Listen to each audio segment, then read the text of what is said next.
been impacted or received any information from our department about training and development, we'll be sending out information shortly. Please note that if you've missed or have not been able to sit in on some of the trainings due to conflicts in schedule or just not being aware that they are actually existing, we do have a professional development rewind, which goes out and it gives you access to things that were recorded in our previous session. So if you'd like to listen in on those, you have an opportunity to do that as well. We also have a professional development YouTube page out there on the CCS YouTube site. So these opportunities are also able to be found there as well. But I want to thank you all so very much for taking time out to be a part of this. It is our hope that we're able to kind of pick your brain a little bit more about opportunities that you'd like to see within your job frame.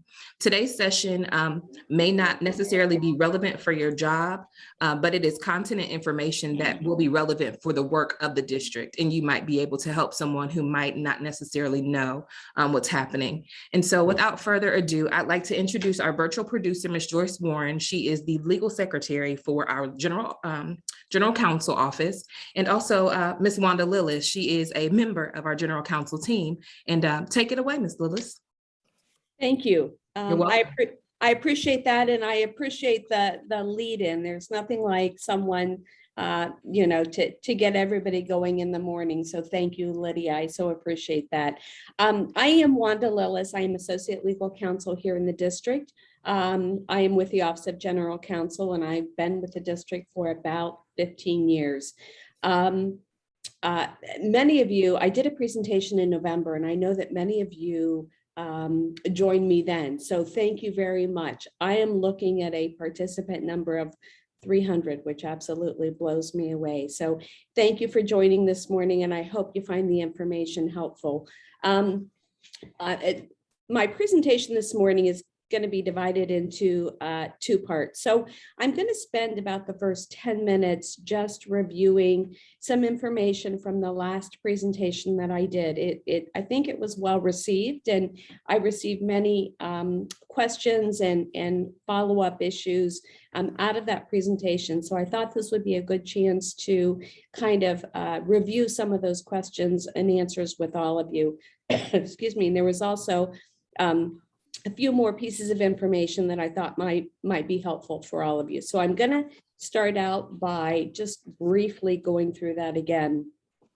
The second part of my presentation has to do with Board Policy 4213, which is a policy specifically directed at classified staff. It's called Student Supervision and Welfare. And this will give you more information about things like social media, interacting with students, what kinds of things you should do if students bring concerns to you. So I think that will be helpful as well.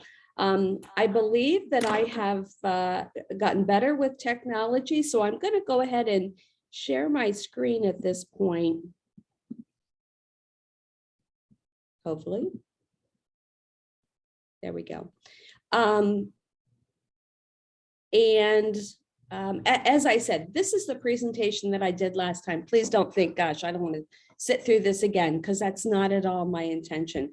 But last time I talked about custody agreements, protection orders, and subpoenas. Here we go. Okay, so I can see my entire screen. I know that we sent out a copy of this presentation afterwards, this PowerPoint presentation, but if you need a copy, absolutely reach out to me. Joyce Warren, as I said, is our secretary here in the Office of General Counsel, or I know that Ms. Wiggins can also help you out with that. So our office is here at 3700 South High Street. My email address is on there, as is my direct phone number. So feel free to reach out anytime if you have questions. So I talked last time about FERPA, which is the Family Educational Rights and Privacy Act, and that is in fact the federal law. And there's also a very similar state law that says school districts generally are not permitted to release personally identifiable information about students. And that's kind of our overarching philosophy that we follow. There are a few exceptions, one being directory information. And so school district is permitted to release that information unless in fact the parent has said that it should not be released. That permission form is in the Guide to Student Success, and it's also available on the parent portal for parents to complete. There are some exceptions to FERPA, which is if the district receives a subpoena or a judicial order, there are some steps that we need to go through. But if we do in fact receive one of those documents, then the district can release information in response to that document. So subpoenas and judicial orders, when you get those, you should email those directly to me and with a copy to Gina Trout, who is the paralegal here in the Office of General Counsel. So I had some question.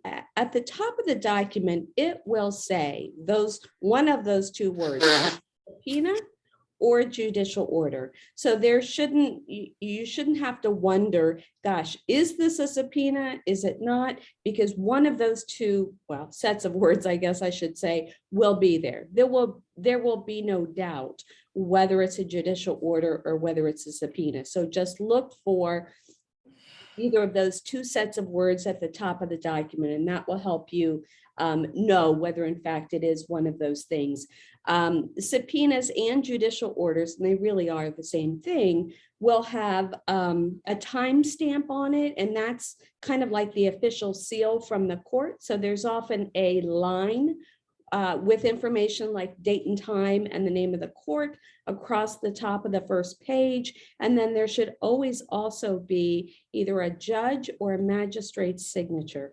Quite often that is on a separate page of the document, but without that actual signature, it's not an official document. So sometimes, you know, you may have something sent to the school, and if it doesn't have a signature page, please feel free to reach back out and say, hey, I need the rest of the document, because the district cannot respond unless we have, in fact, all of those pages. By the way, as I'm going through, if you have questions, you can certainly put those questions in the chat. And then at the end of this portion of the presentation, I'll stop and try to respond to some of those questions. The other thing that has come up a few times is that sometimes, even in response to a subpoena or judicial order, there will be a request that in fact the records that are being sent be certified. It's not unusual, because if you think about it, the person on the other end or the court is just simply receiving documents. They don't know who those documents might have come from, the person's position. And so sometimes they will request that a certification form be filled out.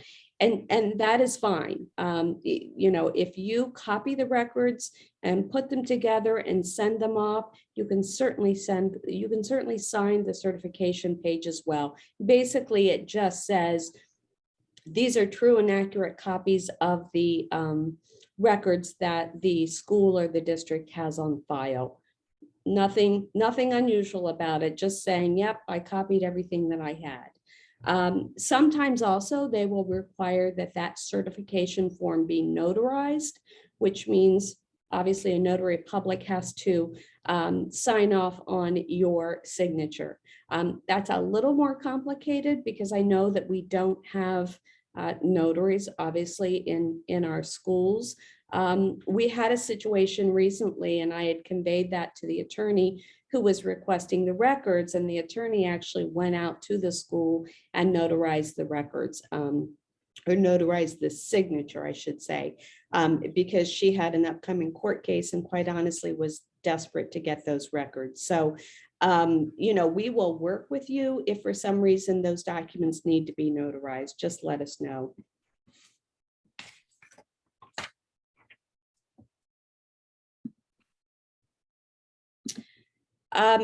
Signed consent. I know that if you that there's also a presentation today regarding scribble and scrib order. So I am certainly not an expert in that area, and I'm not going to go through that explanation, but that certainly is one of the ways that records can be shared if there's a signed consent.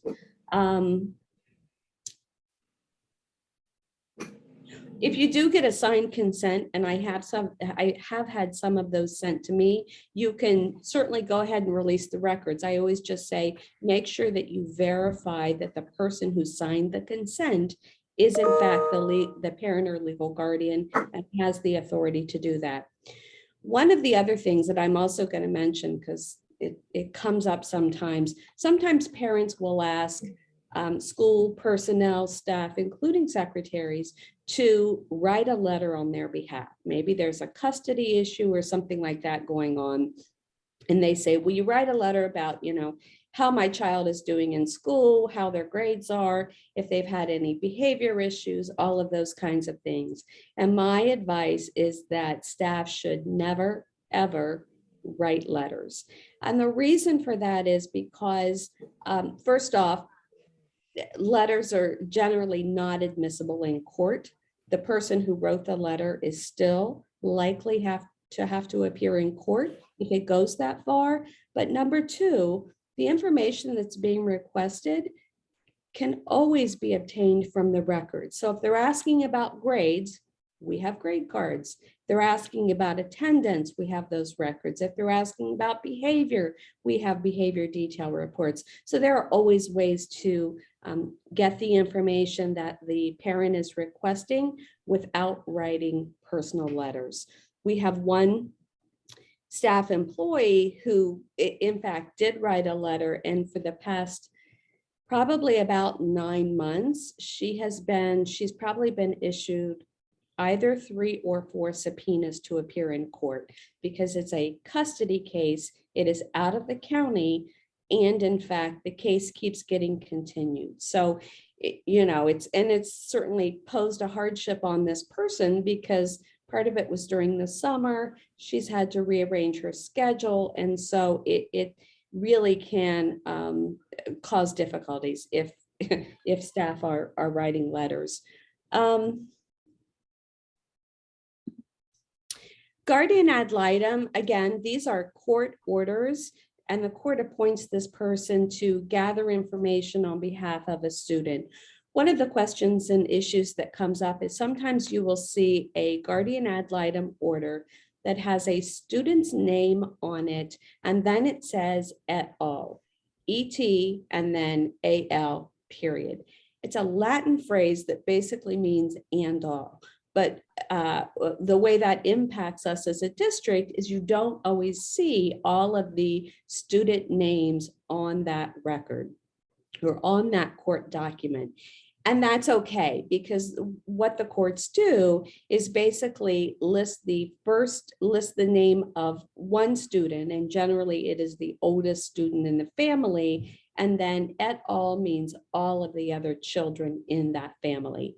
So even though your, the student at your school is not listed on that document, it is quite possible that that student is in fact included in that request for records.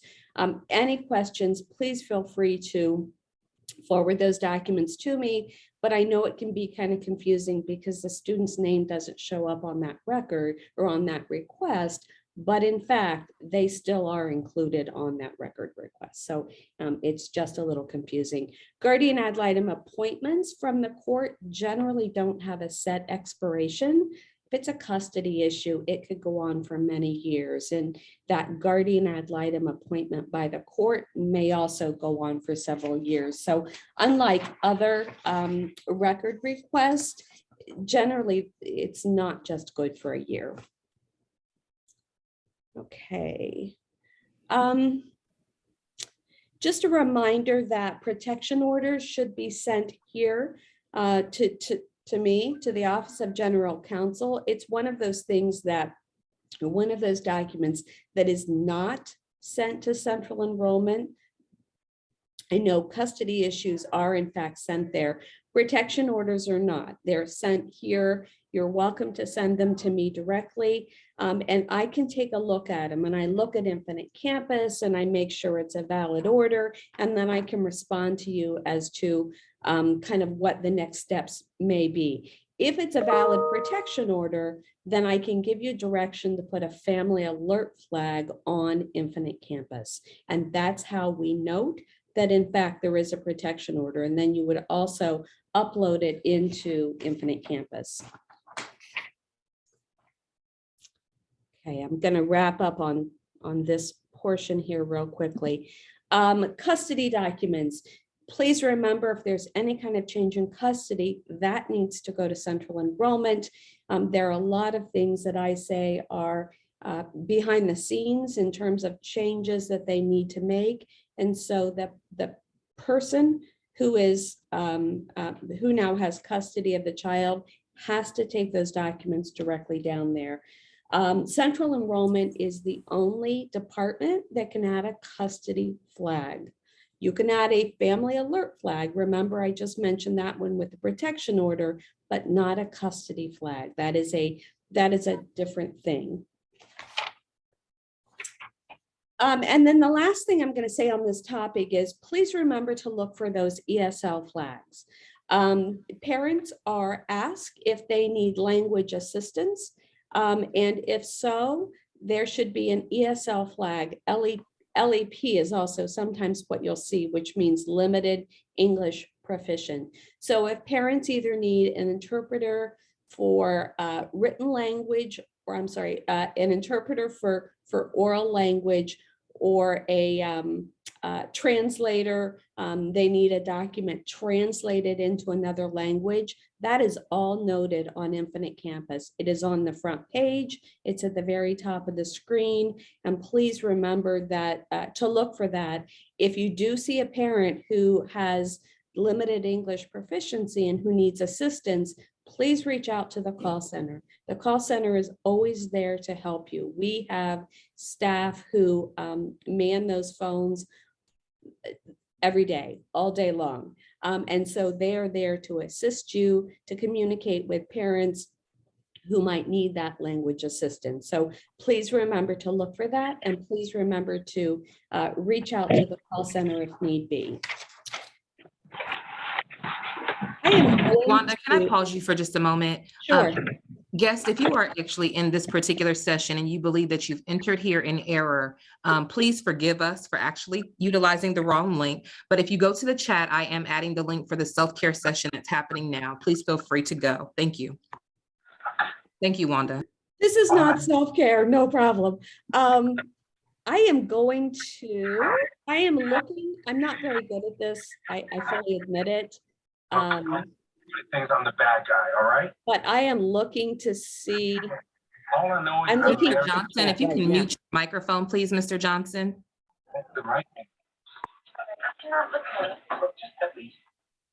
Mr. Johnson, if you could please mute your mic.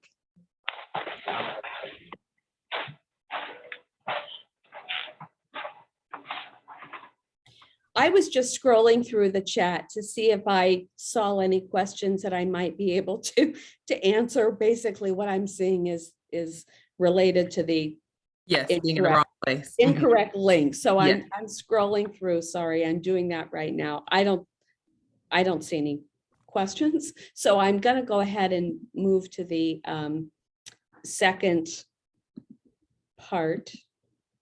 Sorry. Technology. Oops, I don't know how to do that. Okay. All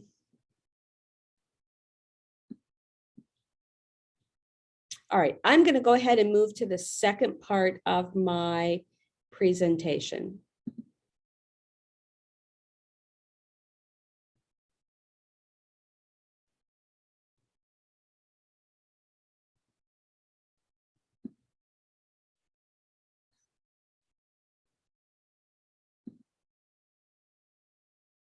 Okay.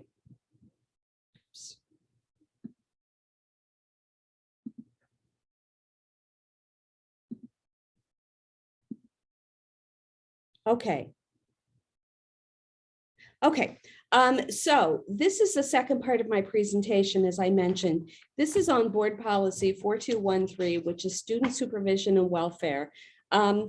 This is the board policy that is specifically for classified staff. Just so that you're all aware, let me just quickly explain how you find board policies. If you go to the district homepage, you will see a banner, I think it's gray, a horizontal banner, and on the far right side, it says Board of Education. If you hover on that, you will see a drop-down box and it will say Board Policies. So click on Board Policies, and then it will take you to another screen where you will see some text, but it says there's another link that says click here for current policies. When you click there, you will then come to a page that has a whole series of gray bars down the left-hand side, and they are numbered in the thousands. 1,000, 2,000, 3,000, 4,000 has to do with classified staff. And so when you hover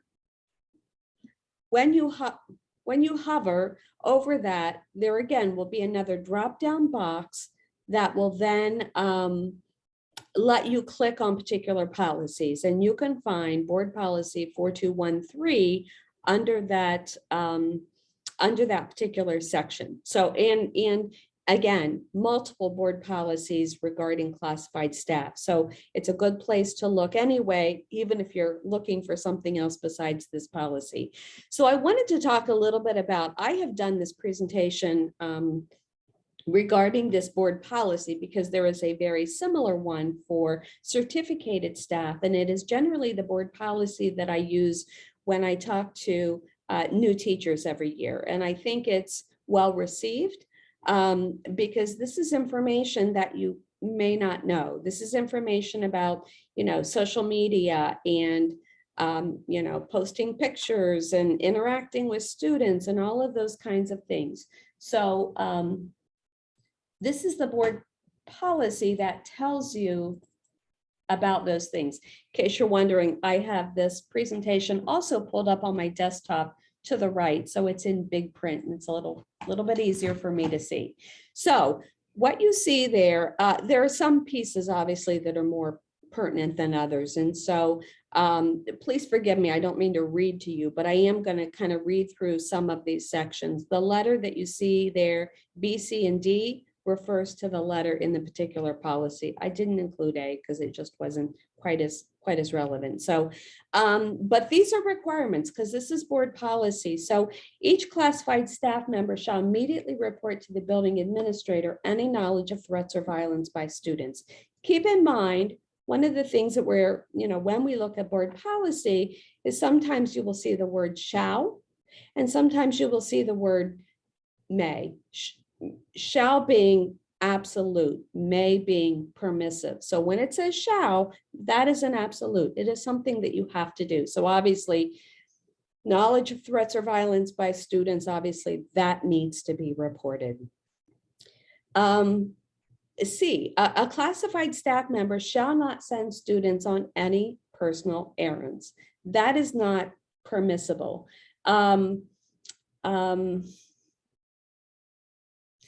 If you, there used to be a period of time when there were open lunch periods and students were in fact able to leave at lunchtime and then come back and, maybe you'd say, hey, bring me back lunch or something like that. I mean, that wouldn't necessarily be a personal errand, but if a student is sent out of school to do something for a staff member, that is not permissible.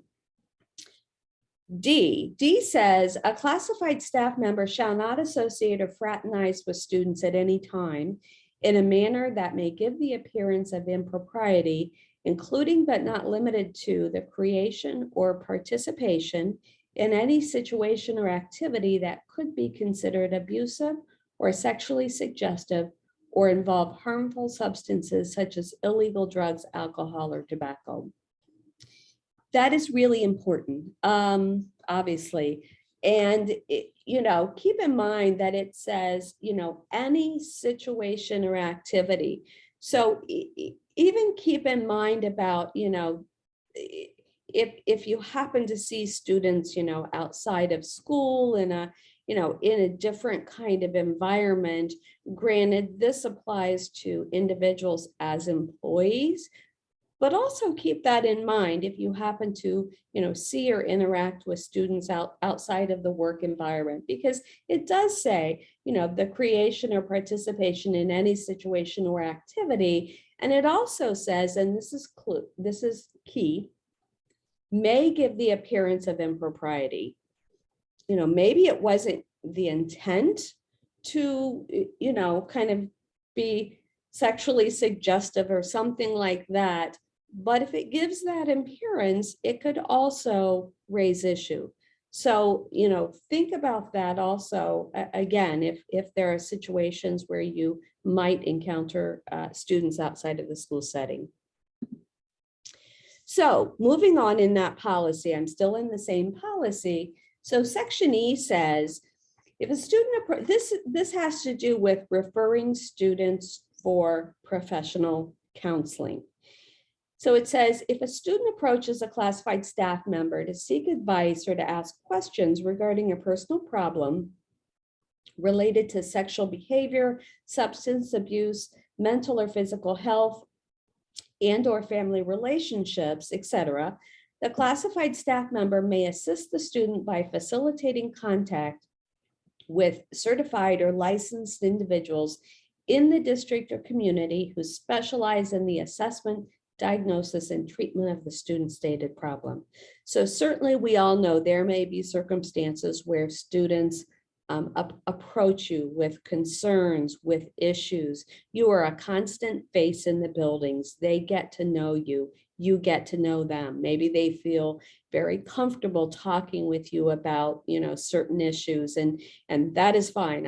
I'm absolutely not saying that you shouldn't listen and shouldn't, engage the students in those conversations as necessary.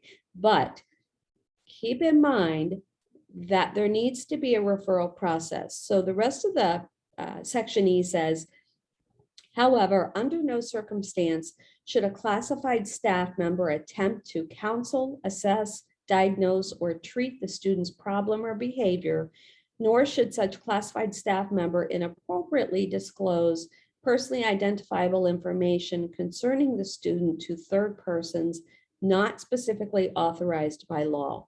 So in many of our schools, we have engaged outside counseling. We have Nationwide Children's Hospital, who has behavioral clinics.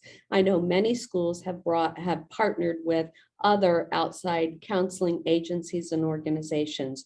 We have, of course, our social workers, our guidance counselors. We have, wonderful staff in the building who can help assist with these issues. And so please remember that if a student does, and that's essentially what this is saying, if a student approaches you with issues, something, that obviously rises to the level of what is described in this paragraph, that you need to refer that student on to appropriate resources who can then, either talk to that student, counsel that student, or connect that student up with one of the resources that we do in fact have in the building. I want to touch on also that very last sentence in that paragraph that says, shall not inappropriately disclose personally identifiable information concerning the student to third persons not specifically authorized by law. So keep in mind, you can always share information with district staff, the principal, an administrator, the counselor, the social worker, a teacher. There is absolutely nothing that would prohibit you from sharing that information with district staff. They need to know, they have a right to know. I caution you though, and sometimes it's very unintentional, but it's somewhat easy to do in terms of talking about situations outside of the school environment. That is obviously not appropriate. I was trying to think of some examples of this, and there was one, that I thought about. Maybe maybe you have a group of individuals that, are friends or through a social club or a religious organization or something like that, and you get together and you talk and as people and friends may do. But you mentioned something about, let's say, please, keep in mind this student, who's having issues. I see him every day. He's, wearing a dirty red coat. He's got a backpack that's all ripped up, and those kinds of things. And again, you're not naming the student, but you have to be careful about giving identifiers. Odds are good those people know where you work and probably what building, and maybe they're a parent, or maybe they go to the school to pick up a student and they're sitting outside and they see a student walk out, which appears to match the description that person gave, and they say, oh, there's the student that so and so was talking about. So keep in mind that even though, and that kind of goes back to FERPA that I talked about earlier, we also can't release information that might lead to the identity of a student. So even though you don't give a name or other more detailed information, it's quite possible that some of the information that's shared might allow someone to figure out who a student is, and that's not okay. We need to obviously keep that information confidential. So I just put that out there as a reminder. So moving on in that board policy, F says a classified staff member shall not transport students in a private vehicle. That is a shall, meaning it is not permissible. It's not a may, it's a shall not. So keep that in mind. Certainly there are circumstances where administrators may need to transport students, nurses may need to, maybe they ask, safety and security sometimes does, but that's a different circumstance, or they may ask someone to, ride along while they transport a student, which, is certainly acceptable. But in this policy, it talks about classified staff members shall not transport. So just, keep that in mind. So H says, staff members shall not engage in inappropriate electronic communication with students via email, texting, social media, and/or online networking media, including but not limited to Facebook, Twitter, YouTube, MySpace, that I don't even think is around anymore, Skype, blogs, at any time, unless such communication has been specifically authorized by the student's principal. So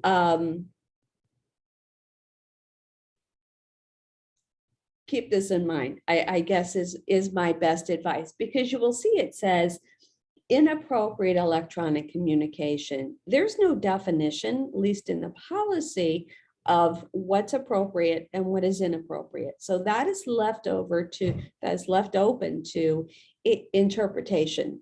Maybe somebody thinks that, whatever it might have been is in fact inappropriate. And so I caution you that you just don't want to open yourself up to questions or anything like that, because there's certainly part of that policy that leaves things open to interpretation. It also says, at any time. So, whether you're, sitting in a building and, or outside of the building, this is the kind of thing that certainly impacts your role as a district employee. So, this is the kind of thing that also obviously would not be appropriate to engage in outside of the school day. The next section is I. So it talks about classified staff members are prohibited from electronically transmitting any personally identifiable image of a student, including but not limited to video, photographs, streaming video, etc., via email, text message, or through the use of social media or online networking. That is pretty comprehensive in terms of basically what this is saying. absolutely no photographs and no videos of students, not over any type of electronic media, not through any, posting of platform, anything like that. That is an absolute prohibition. District staff are not allowed to post things about students. One of the examples that I can give in this situation is there was a staff member. It was a certificated staff member, but it had a situation that had happened in the classroom, and apparently in some cultures, persons can be married by stepping over a broom, and that's how the marriage ceremony takes place. And so this person was, reenacting the scenario in the classroom and had a male student and a female student, and had taken pictures and video and then posted that information out on social media on that person's personal page because they thought it was very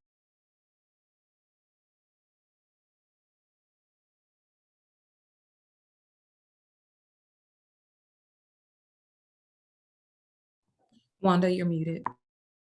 I don't know yes, thank you. Am I okay now? You are. We can hear you. Okay, I got a something that said I was muted. Okay. So anyway, so this person thought it was, cute and funny, amusing and all this kind of stuff, and posted it on, the person's personal page. Well, needless to say, got out there and there were, students that saw it, and the one poor student who was in the picture was absolutely embarrassed and mortified and was just really upset about it.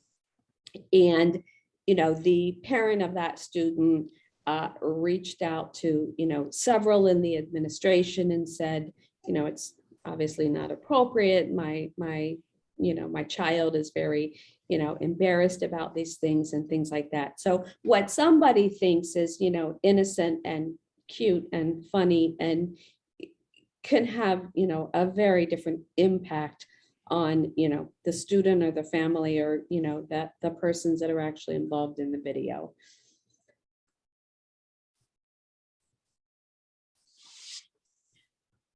Okay.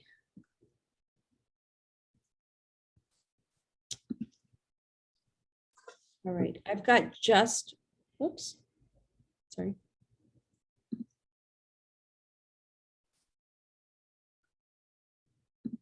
Okay, so also a part of the policy, and I'm just, telling you what it says, any staff member who shares confidential information with another person not authorized to receive the information may be subject to discipline and or civil liability being a lawsuit. This includes, but is not limited to, information concerning assessments, grades, behavior, family background, and alleged child abuse.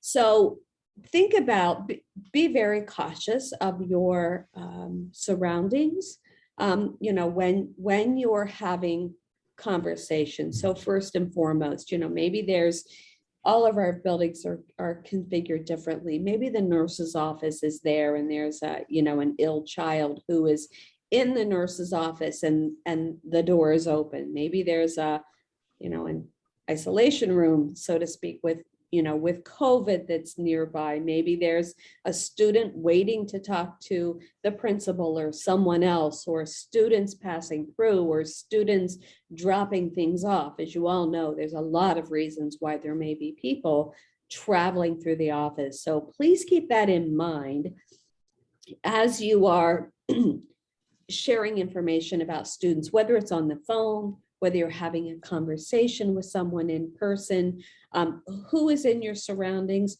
who else can hear this information. Think about the phone calls that you have also when we're talking about sharing confidential information. Think about the phone calls. There are very few isolated situations where someone might call the school and you'll be able to share information about a student. very limited. And I'm not talking about necessarily parents that, you may know and have a relationship and things like that. But when someone calls the school and starts giving you a long explanation of who they are and why they want information, it may not be appropriate to share any information whatsoever with that person, even the fact that that student attends school there. Sometimes people will just want to try to verify,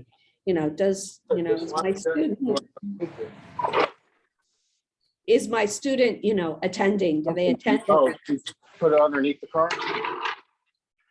If I'm not sure. Okay. Sorry, somebody just needed to mute. And so very rarely can you confirm, let's say, who is on the other end of a telephone call.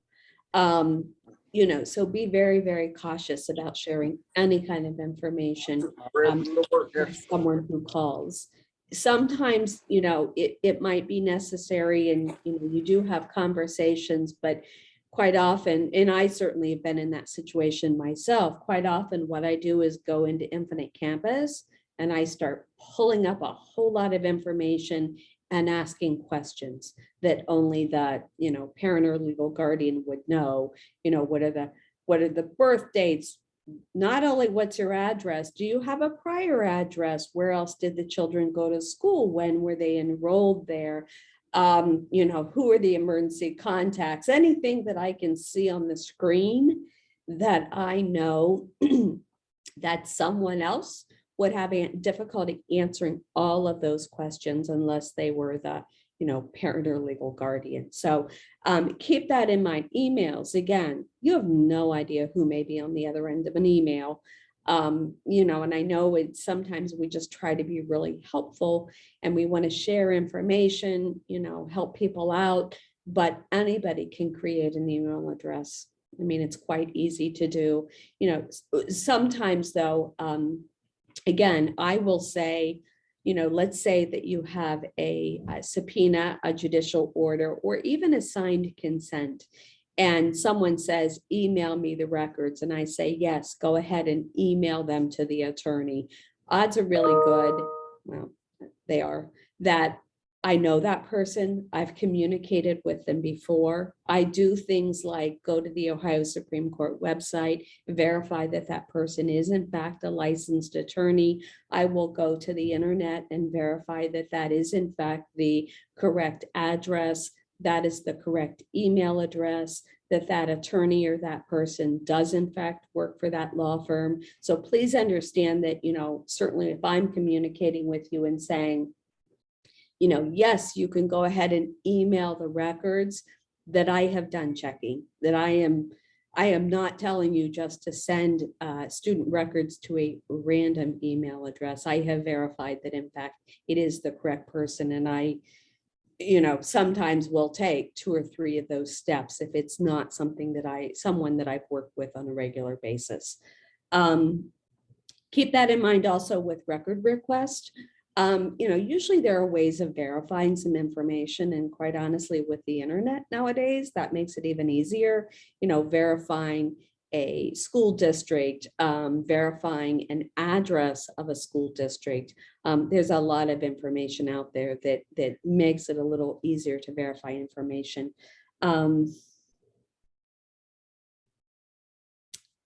Yes, okay.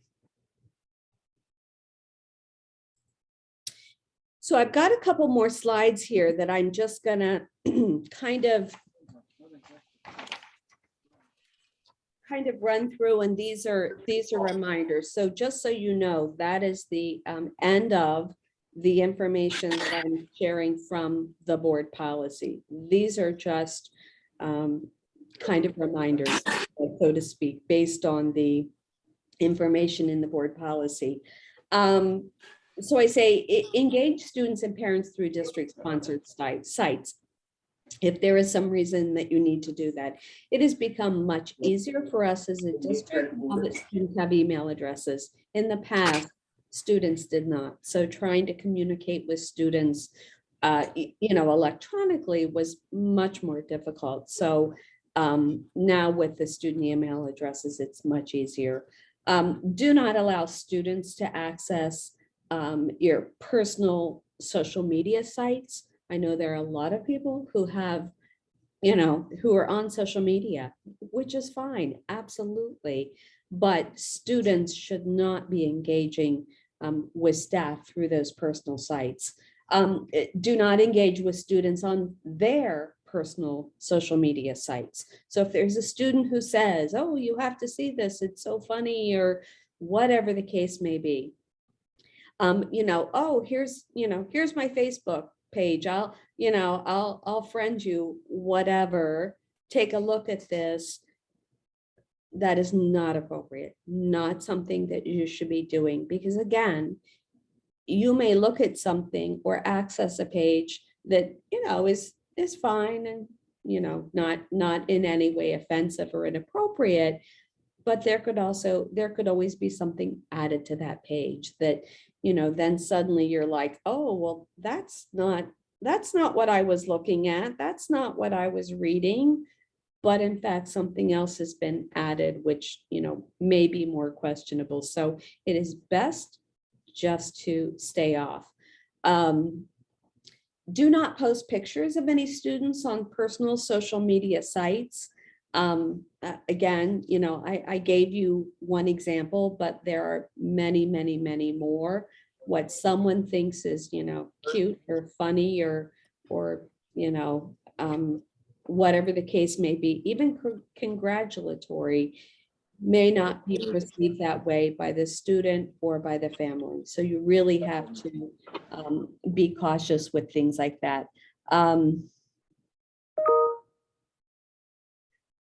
Even with student permission, or shouldn't ever be student permission, let me clarify that, unless the student is 18 years of age. Even with parent permission, I would not advise or not recommend, because again, you could, potentially subject yourself to, some type of disciplinary action for violating board policy.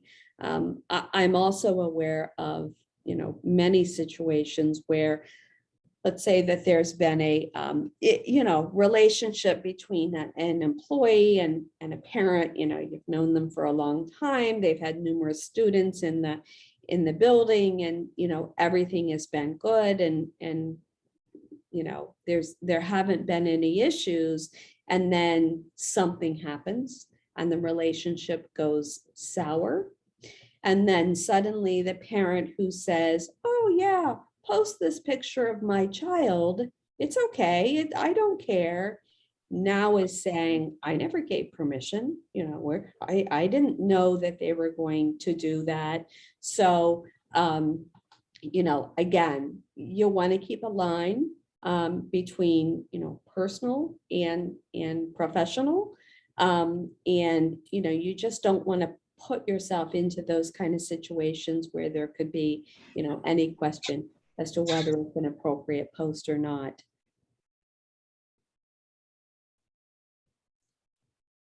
Do not post pictures. I think I covered this, of any students on personal social media sites for that reason. Also goes the same for video. And do not post any personally identifiable student information on personal social media sites. So, it may be something other than pictures or video. You have to keep in mind, certainly, I would assume that most people you're interacting with on social media, know where you work, the district or the school. They may know a fair amount of information about you. So even though you're thinking, well, give the student's name, if you think back to the other example that I was talking about with the red coat and the backpack, there are other ways to identify students. So just because you don't use a name does not necessarily mean that no one else is going to identify that student, because there are other ways. And then the last thing I wanted to just touch on, again, these are just notes based on the policy, but text messaging and videos. do not communicate with students or parents through text messaging. I advise that, staff should not be sharing their personal cell phone numbers. It can just lead to issues and again, maybe you're texting with a parent and your friends and, things like that. And then the relationship suddenly goes bad and someone is sharing, information that was shared with a friend, but now that the relationship has soured, excuse me, now that the relationship has soured, that information is getting shared with others that, it should not be shared with. So it's always my advice not to share personal cell phone numbers. I know that there are other ways. Don't ask me, I'm not very good at this, but through Google and some other apps and things like that, that there are ways to communicate via texting, but not using your own actual personal cell phone number. I think it shows up as an alternative number. If it's absolutely so my next comment is, if it's absolutely necessary to reach a group of students, so athletes, club members, send a text message to all parents and students.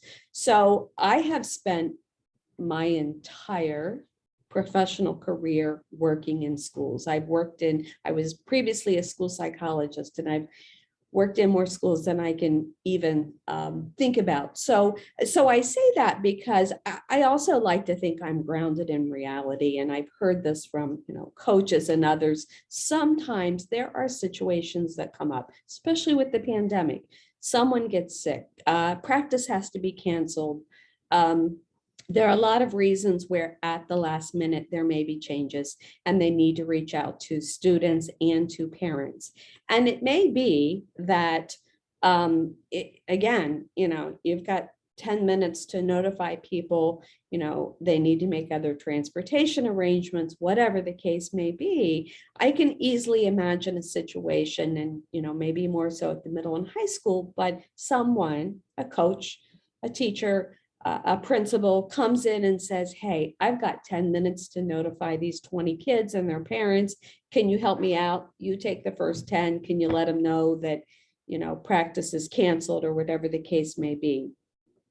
I understand that situations like that happen. But what I'm saying here is make sure that you're not just notifying students, especially if you're having to do it through text, but you're also notifying the parents. And in the next line, I say, make sure staff are collecting updated and accurate parent information, as well as student contact information. Certainly, you may be asked to help out with things like that. And I'm not saying that you shouldn't. I'm just saying, again, a reminder, make sure that you're, reaching out to students and parents, because you could have a parent who says, I thought my student was going to baseball practice this afternoon. I didn't know it was canceled. Where's my child been for the last 2 hours? So, obviously there are reasons that parents need to know this information as well. And then the last couple reminders: do not allow students to forward any texts, photographs, or videos to your personal devices, including your cell phones. The last thing you want to do is have child pornography on one of your personal devices. It may be unintentional. Maybe the, student or something says, oh, here's a funny video, or here's what we were doing in class, and send something to your personal device and sends the wrong picture, sends the wrong video. Things like that happen. And the last thing you want is anything like that on any personal device. So, I always encourage, don't let anyone forward anything to, personal devices. If need be, they can always forward something to your email address, your work email address, because I always say, we want to be upfront and open.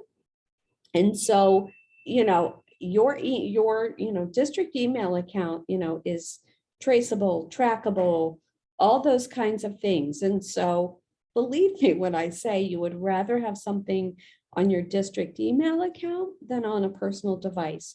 Because, if something happens, let's say you open up a picture or something and go, oh my goodness, I didn't ask for that. I don't know what it is. You can immediately go to an administrator, explain the situation. You are being open, you are being upfront, forward it to them, say, here's what happened. I didn't ask for this. Honesty is absolutely the best policy. But if it's on your personal device, then that's kind of a different story. And then finally, do not take videos of students on your personal cell phone. That is considered confidential student information. And it should not be on any kind of personal devices.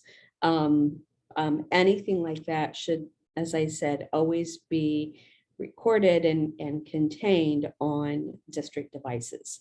So that is the end of my presentation. I am going to stop sharing for just a minute. I am happy to answer any questions.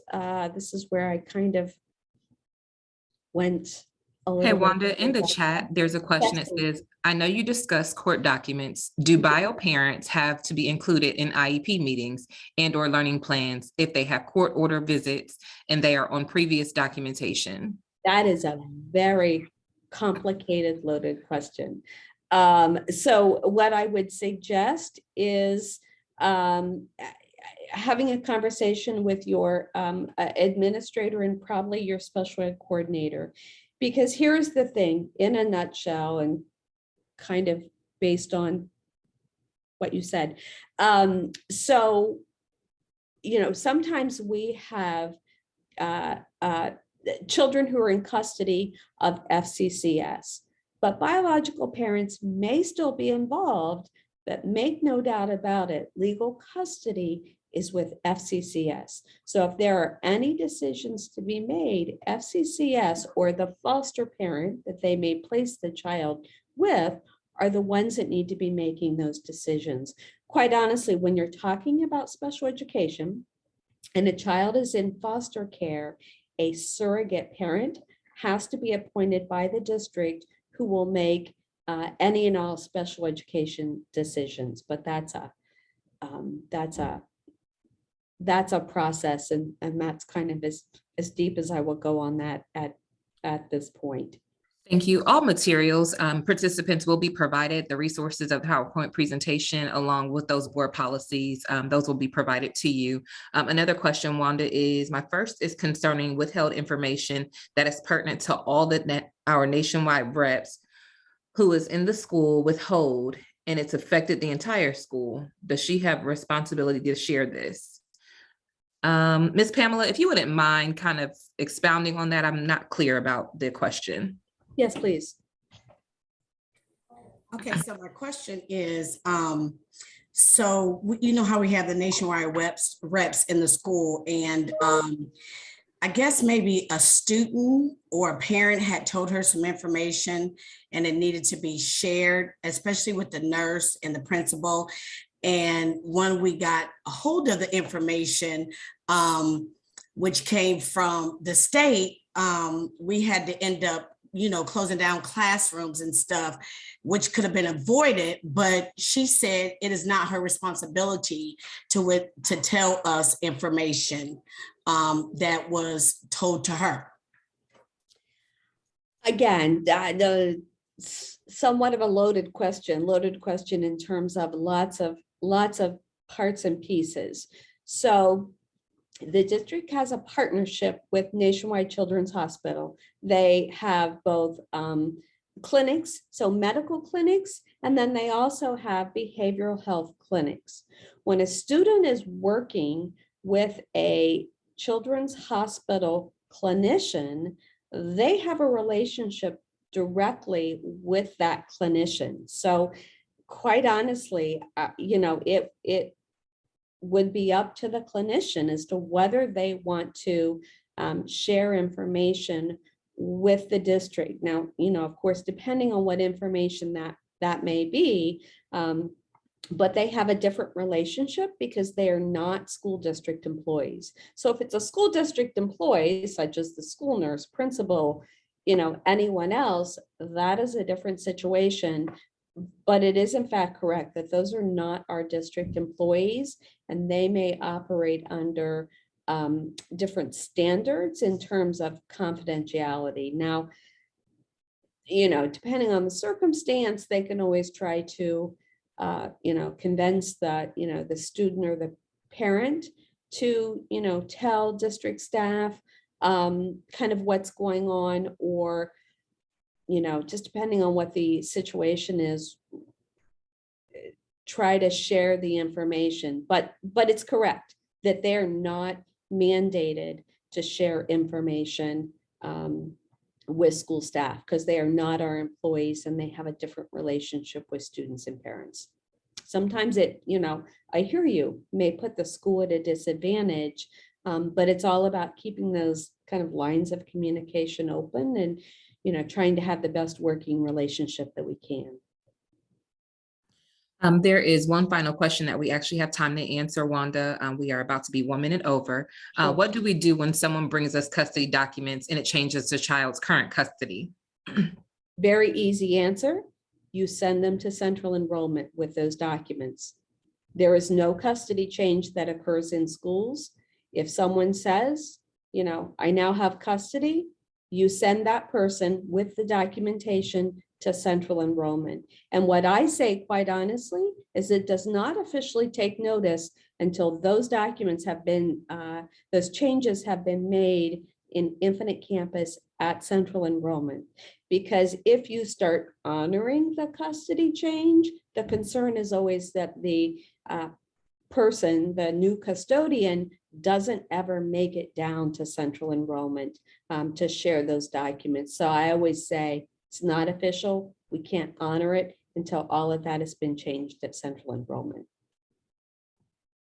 You all, I'd like to say thank you so very much, Ms. Wanda. Thank you very much for taking your time out to not only create the presentation, but to provide clarity around some topics that I'm sure we've been thinking about. I also noticed in the chat that there was conversation about transgender and also rules surrounding how we can address that. Hopefully we can come back for a part 2 that clearly outlines those things for us, Ms. Wanda, maybe a lunch and learn where we can identify that. But thank you all so very much for taking time out to participate. If you noticed, I have dropped in a chat a link for a survey. It is a survey for all day.